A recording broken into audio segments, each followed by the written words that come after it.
Okay, hi everyone. So we are going to see three important questions for today. And the very first question talks about the Convention on the Biological Biodiversity. Now आप इन statements को just एक बार भूल जाओ आप और एक बार आप इसको याद करने की कोशिश करो कि exactly आपको क्या याद आ रहा है. Okay, about this topic. If you just think about it, आपको ये याद आ रहा होगा India is a member. सबसे पहली चीज़, ठीक है. और बेसिक्स में क्या याद आ रहा होगा कि it's a biological diversity. Okay, so it just try to achieve the biodiversity goals, sustainable development goals, something like that, right. उसके बाद व्हेन दिस वाज अडॉप्टेड, ये एक चीज़ है जो आपको याद होनी चाहिए, ठीक है.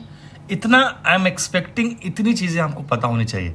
See the problem is like जब इररेलेवेंट टेस्ट सीरीज सॉल्व करते हो तो ये चीज़ जो है आपके सामने, ओके, एडॉप्शन लेके ये तो प्रैक्टिस में सही है, टेस्ट सीरीज में ये स्टेटमेंट्स नहीं होने चाहिए, ठीक है. पहली चीज़. दूसरी चीज़, 100% एट दिस स्टेज आपको इसका एडॉप्शन डेट, इंडिया मेंबर है कि नहीं, और इसके गोल्स क्या होते हैं ये पता होना चाहिए. गोल्स मतलब basics, I am not asking in details कि क्या क्या है, ठीक है. तो इन चीज़ों को ध्यान रखते हुए फिर आप प्रोसीड कीजिए क्वेश्चंस को.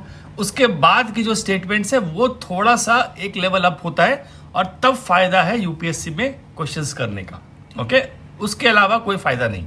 अब आप जब पहला स्टेटमेंट देखो, यहां भी मैंने क्या पूछा है, it entered into the force, ठीक है. कब ये अब मैंने यहां पे आपसे ये नहीं पूछा कि कब अडॉप्ट हुआ, ठीक है, बिकॉज वो आसान है स्टेटमेंट्स और आप तुक्का भी मारोगे तो सही कर दोगे. पर यहां पे जैसे मैंने कहा entered into the force, it means कि अगर आपको एडॉप्शन और एंटर्ड इनटू द फोर्स में अगर डेट्स नहीं क्लियर है तो आप ये गलत करके आओगे. There is a difference between the adoption and entered into the force, into force, है ना. कोई कन्वेंशन में अडॉप्ट करते हैं, फिर वो सिग्नेटरीज एंड रेटिफिकेशन एक मिनिमम लेवल होता है, इतने सिग्नेटरीज हो गए then the convention will come into the force, right. तो आपका पहला स्टेटमेंट यहीं पे इनकरेक्ट है बिकॉज ये गलत टाइम है. ये एडॉप्शन का डेट है, ये एंटर्ड द फोर्स का डेट नहीं है. समझ में आया. दूसरा आप देखो, achieve biodiversity targets are set of global biodiversity goals that were adopted as part of the CBD, ठीक है. अच्छा, ये इतना आप देखो कि ये जो अचीव बायोडाइवर्सिटी टारगेट्स है it's part of the CBD, basically यही पूछ रहे हैं इसमें, ठीक है. थर्ड स्टेटमेंट्स में under Nagoya protocol and Cartagena protocol, unlike the coming Montreal global biodiversity framework adopted under the CBD is non binding. तो आपको स्टेटमेंट्स में क्या दिए गए, स्टेटमेंट में ये दिया गया है कि adopted under the CBD, okay, it's non binding. अब ये चीज क्लियर किया है स्टेटमेंट ने कि नगोया और Cartagena is something is binding, okay, and the CBD is non binding, okay. It's CBD is adopted under CBD, Kunming Montreal is non-binding. Clear? Now this is all about the three statement. So we have not taken any basic statements. India is a member or not member, no, we have not taken this. अब आप देखो इसका answer जब आप देखोगे, the answer to this question is B, 2 and 3. Now the first statement is incorrect. चलो, it was in news, we won't see why it was in news. ये तो universal topic है, it will always be in news. Now at least basics you should know. अब आप देखो the convention, ये बिल्कुल biodiversity CBD के website से मैंने ये इमेज ली है, so no need for any confusion, okay. Was opened for signature, okay, was opened for signature on 5 June 1992 at the United Nation conference on the, ठीक है. It remained open for signature until 1993 by which it has received 168. The convention entered into force on 29th December 1993. समझ में आया. So it was adopted on 1992, ठीक है, but it entered into the force. If you see here, statement says entered into the force. ये गलत है, ठीक है. तो आपको ये चीज का ध्यान रखना है. Now the Aichi biodiversity targets are set of global biodiversity goals that were adopted as part of the CBD, correct statement, okay. They are included in the CBD strategic plan. तो ये थोड़ा सा उनके बारे में डिटेल्स है कि 5 strategic goals है एंड 20 टारगेट्स है आईची बायोडर्स। Now the coming declaration is not legally binding, ये आपको याद रखना है, इट्स नॉट लीगली बाइंडिंग। तो आपका ये जो स्टेटमेंट है second and third are the correct, और आपका जो पहला स्टेटमेंट है वो इनकरेक्ट। तो answer is B. Clear? Now moving to the question number second, it talks about, it's a data based question, it talks about the share of government health and expenditure or out of the pocket expenditure of the citizens of India। ठीक है, अब ये factual based question है।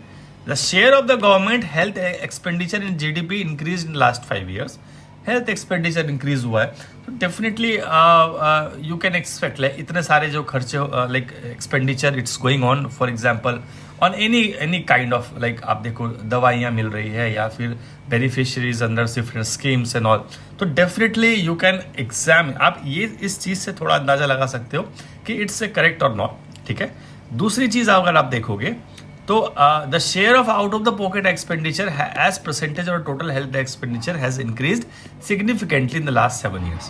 ठीक है, अब answer देखिए, इसका आंसर इज ए। हम सोल्यूशन देखते हैं, एक बार सोल्यूशन देखोगे अगर आप, तो ministry release the national health account, इसमें से डेटा हम निकालेंगे।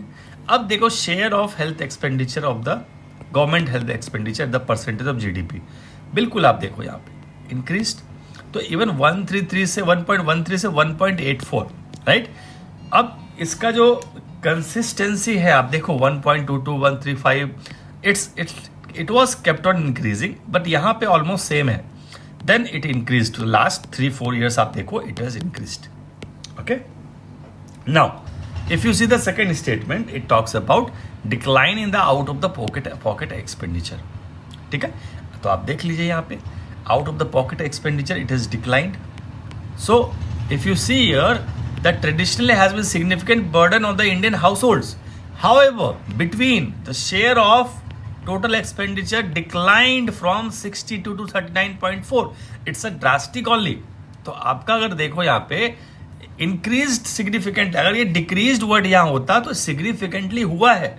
If you see here that this percentage is not small, right? So it's like अच्छा खासा इंक्रीज हुआ है, तो आप थोड़ा सा इसको ध्यान रखोगे। This is the latest data from the government site, PIB site, तो आपको ध्यान रख के इसको लर्न कर लेना है out of the pocket and government का क्या आपका रिसेंट ट्रेंड है। Okay, clear? Answer is a. Last question for today is talks about it's a PROA-3 mission. ठीक है, तो ऑब्वियस एनी मिशन के बारे में अगर हम जब पढ़ते हैं तो फर्स्ट इज किसका है, कौन से, which space agency this mission is all about, right. Second statement, if you see here, it talks about what is the major role of the major objective, not role, of the mission. Third is India a partnership or not? Is India a partnership or not? Clear? अब आप statement में देखोगे आप, तो PROA-3 mission में आप देखो कि it's a NASA mission. Now it's a function क्या है इसका।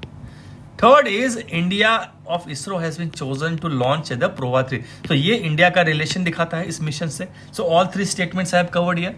Now if you see here, India ISRO to launch the European PROA-3 mission, so the first statement is incorrect.